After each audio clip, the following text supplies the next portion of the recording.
அவரவர் பிறந்த தமிழ் மாதங்களில் தானம் கொடுப்பது ரொம்பவே சிறந்ததாக இருக்கும். தானம் கொடுக்கும் பொழுது உங்கள் வாழ்க்கையில் பெரும் நன்மைகள் ஏற்படக்கூடும். இப்போ சித்திரை மாதத்துல பிறந்திருக்கீங்க அப்படின்னா தாமரை பாத்திரம் அப்படின்னு நீங்க தானம் கொடுக்க வேண்டியது வரும்.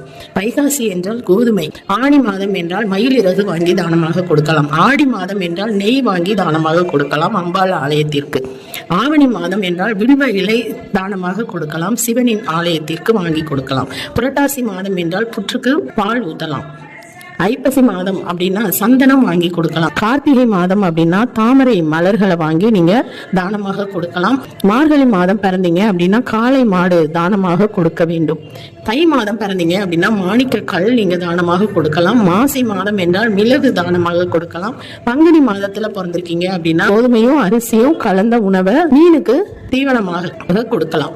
இந்த மாதிரி 12 மாதங்கள்ல பிறந்தவங்க அந்தந்த தானத்தை கொடுக்கணும் அப்படிங்கிறத நாம பார்த்தோம்.